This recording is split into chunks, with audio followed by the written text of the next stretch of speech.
Hello everyone! Today we're going to talk about Bitcoin, which has come very close to the $120,000 level after previously dropping to $112,000.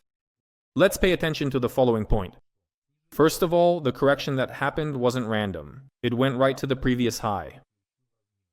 Let me move the chart a bit so you can see this more clearly. So we had a previous high and we tested it precisely. From this perspective, you could say that the correction has taken place.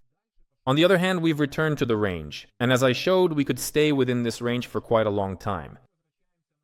Thirdly, the monthly candles suggest that we might update the July high, which would mean moving above $123,000.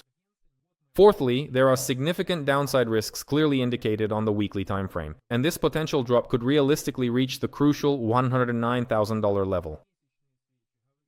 Now let's very quickly go through each time frame. I'll temporarily turn off the chart markings. Monthly candles.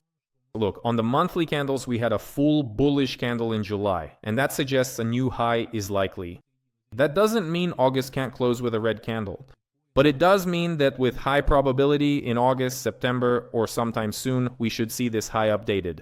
It's not a guarantee, but it's a higher probability. At the same time, we have the risk of a double divergence. But as long as there are no red candles, no monthly scale engulfing patterns, we can't talk about a divergence yet. We can only, let's say, anticipate it. Let's look at the weekly candles. The situation is different on the weekly candles. Here we made a new high and closed with a red candle. It indicates a potential decline. The decline happened. It reached about the middle of the green candle, even a bit lower. And then a reversal started, but this reversal isn't complete. Why? Because last week's green candle, although large and green, did not engulf the body of this red candle. And that means that technically we still have a short setup on the chart. In other words, the monthly candles suggest a new high is likely. But the weekly candles indicate that we are still in a short position for now. And the target for this short is the base of this green candle, which is the $109,000 level I mentioned to you. Now let's go back to the daily candles. What do we see on the daily candles? Well, here we have a sideways trend, right? Yesterday's candle closed very poorly for growth. Candles like this often reverse the market. And considering the fact that we're in a sideways range, well, in principle, you could consider a short from the current positions, yes. But definitely with a stop loss.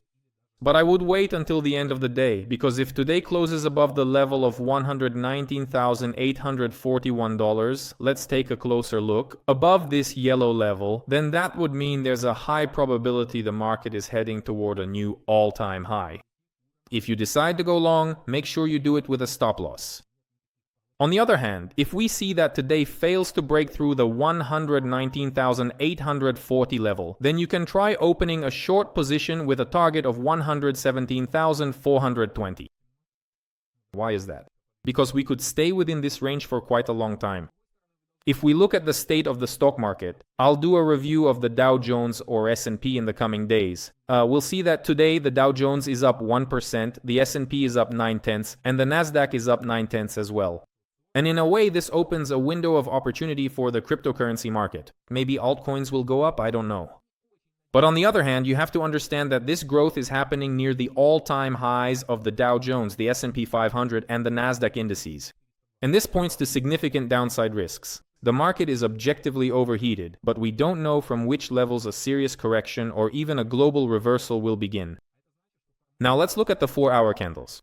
There's an interesting situation here as well. Take a look. The previous 4-hour candle closed above the 119,840 level. Strictly speaking, this doesn't mean anything. Why? Because these are 4-hour candles, while the 119,840 level is based on daily candles. So the 4-hour chart doesn't really know anything about this level. But first, let's check whether this level coincides with the 4-hour candle. No, it doesn't coincide. It falls in the middle of the candle. And secondly, if the daily candle does end up closing below 119,840, and accordingly, some 4-hour candle also closes below 119,840, that would indicate that we broke through this level in the middle of the day, but ultimately closed below it. This isn't a very reliable setup, but nevertheless, it's a reason to consider entering a short position, again with a target of 117,420. Bitcoin can stay in this sideways range for quite a while. Maybe altcoins will see Ethereum rising and follow its lead. But it might not happen either. I still have a scenario in mind where the growth of altcoins could happen only after everyone who bought in and has been waiting so long and hard for a rally gets shaken out. So anything is possible, but we're watching the 119,841 level. The next review will be about the stock market.